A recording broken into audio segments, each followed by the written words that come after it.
लालची मिठाई वाला। एक बार की बात है, दीनपुर गांव में सोहन नाम का एक मिठाई वाला रहता था। उसकी मिठाई की दुकान पूरे गांव में बहुत प्रसिद्ध थी। सभी उसकी दुकान से आकर मिठाई लेकर जाते थे। सोहन और उसकी पत्नी शुद्ध देसी घी की मिठाई बनाकर बेचते थे, जो कि सभी को पसंद थी। बहुत मिठाई की बिक्री होने के कारण उसकी दुकान अच्छी चल रही थी, जिससे उसको काफी मुनाफा भी हो रहा था। लेकिन सोहन फिर भी अपनी कमाई से खुश नहीं था। वह और कमाई करना चाहता था। उसने बहुत सोचा और एक तरकीब निकाली। वह शहर जाकर एक चुंबक का टुकड़ा लेकर आ गया, जो कि उसने अपने तराजू पर लगा दी, जिससे वह मिठाई बेचने में बेईमानी कर सके।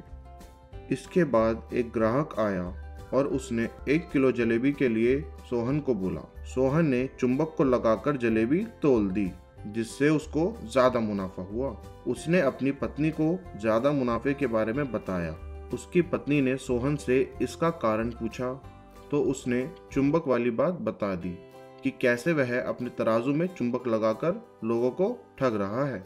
उसकी पत्नी ने उसको समझाया कि यह तो ग्राहकों के साथ धोखेबाजी है, वह ऐसा न करे। लेकिन सोहन कहाँ मानने वाला था।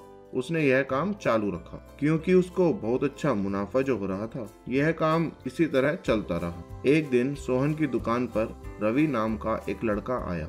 उसने सोहन से 2 किलो जलेबी देने को कहा। सोहन ने वैसे ही जलेबी को तोलकर दे दिया।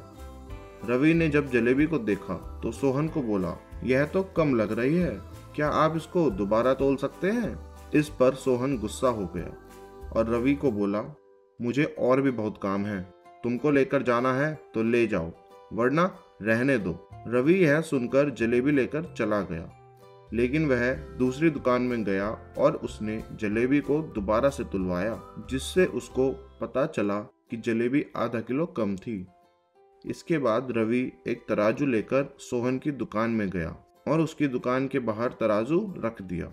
रवि सभी गांव वालों को चिल्लाकर बुलाने लगा। यह देखकर सोहन डर गया और रवि से बोला, यह क्या तमाशा लगा रखा है? रवि ने लोगों को बताया, जादू देखो, आप जो भी मेरे इस तराजू में तोलोगे वह कम हो जाएगा जब आप उसको सोहन के तराजू में तोलोगे। उसने यह करके दिखाया और इसके बाद सोहन के तराजू में लगा चुंबक लोगों को दिखाया और सारी बात बताई, जिससे लोगों ने सोहन की खूब पिटाई की। सोहन ने आगे से लोगों के साथ ऐसा काम ना करने का वादा किया।